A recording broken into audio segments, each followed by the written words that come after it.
안녕하세요. 임신을 생각하는 남성분들이라면 술 마시지 말고 담배 피우지 말라는 말 한 번쯤 들어보셨을 텐데요. 과연 술을 1년 동안 안 마시면 정자세일이 좋아질까요? 제가 직접 해봤습니다. 결론부터 말씀드리면 좋아지는 것 같긴 한데 잘 모르겠어요. 왜 이렇게 말하느냐? 실제로 결과가 좀 애매합니다.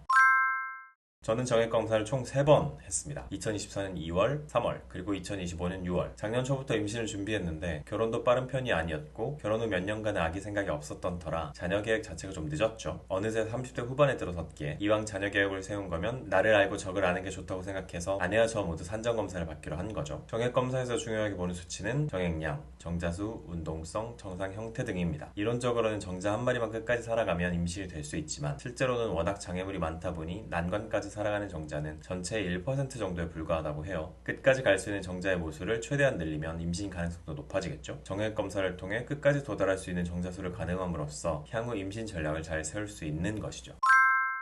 첫 검사 결과는 충격이었습니다. 가장 크게 문제가 된 건 낮은 직진 운동성과 매우 낮은 정상 형태. 정상 정자 비율이 1%가 나왔는데 처음에 이게 무슨 뜻인지 몰라서 기형아 출산이랑 관계가 있는 건가 했는데 기형 정자는 애초에 이상하게 생겨서 끝까지 갈 수 없는 녀석들이라고 합니다. 형태로만 보면 끝까지 갈 수 있는 녀석들이 1% 정도밖에 안 된다는 것. 운동성 같은 다른 요소를 차치했는데도 말이죠. 정상 형태의 기준 수치는 4%입니다. 정액검사 항목별 기준은 WHO 기준을 따르는데 최신 기준은 2021년 개정된 버전이고요. 자연임신 시도한 지 1년 내에 임신이 된 부부 중 전 세계 13개국 남성 약 3,400명을 대상으로 금욕기간 2에서 7일을 거친 후 신실한 검사의 정액 소견을 표준화했을 때 하위 5% 값을 기준으로 정했습니다. 쉽게 말해서 임신 성공했던 남자 100명을 일렬로 쭉 세웠을 때 95등 수치보다 좋으면 임신에 문제 없다고 보는 것입니다.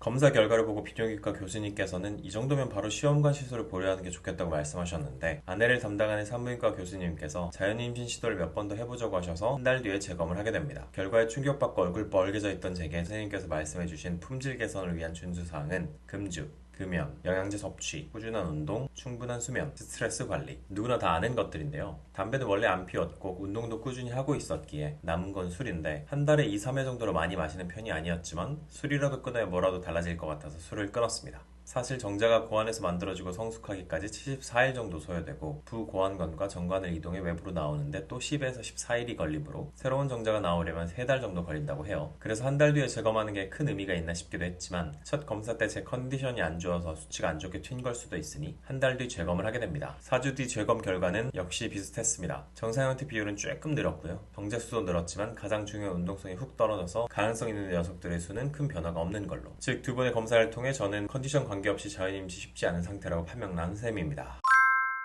그런데 말입니다. 바로 다음 달 3월에 임신이 됐습니다. 어떻게 된 건지 모르겠지만 하여튼 됨. 기쁘긴 했지만 초기 유산 확률이 높으니 임신을 다시 시도해야 할 수도 있어서 술은 계속 안 마셨고요. 13주 차에 유산을 하게 됩니다. 유산을 3개월 쉬었다가 다시 임신 준비한 지 4개월 차에 또 임신이 되긴 했는데 5주 차에 화학적 유산으로 끝났고 이제 진짜 마지막 시도라고 생각했을 때 다시 임신이 됐습니다. 결과적으로 1년 반 동안 자연 임신이 3번 된 것이죠. 문득 궁금해졌습니다. 혹시 내 품질이 좋아진 게 아닐까? 순수한 호기심으로 2차 검사 후 1년 2개월 만에 3차 검사를 했습니다.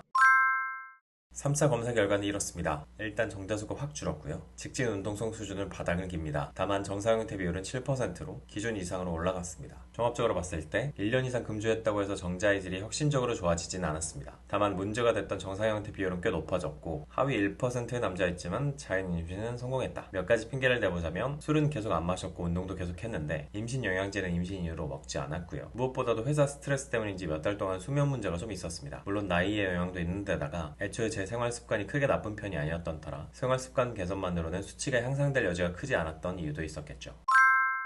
이 영상은 정액검사 결과가 안 좋아도 저처럼 자연임신이 되는 사람이 있으니까 계속 자연임신을 시도하라는 말을 하기 위해 만든 건 아닙니다. 매주 로또에 수십 명씩 당첨되지만 저는 당첨되지 않은 것처럼 모든 것에는 개인차가 있고 저는 운이 좋았던 거로 생각해요. 저와 아내 둘 다 나이가 많아서 시간이 많이 없다는 생각에 처음부터 시험관 시술도 생각하면서 담당 교수님과 꾸준히 상담했고 선생님 말씀을 잘 들으려고 했어요. 우연인지 모르겠지만 이번 달까지만 시도해보고 다음 달부터 시험관 해요 라고 할 때마다 자연임신이 됐습니다. 하지만 결과적으로 1년 반 가까이 걸렸고 스트레스도 많이 받았어요. 임신에는 시간이 매우 중요한 요소니까 전문가와 상담을 통해 계획을 세우시되 첫 검사 결과가 안 좋다고 너무 풀 죽으실 필요는 없다. 관리하면서 노력하면 상태도 좋아지고 좋은 결과가 있을 수도 있다는 걸 말씀드리고 싶었습니다. 임신이 됐다고 해서 끝이 아니고 아직 갈 길이 너무나도 멀기에 이제 첫 단계 넘어선 거라 생각합니다. 모두 파이팅입니다. 파이팅!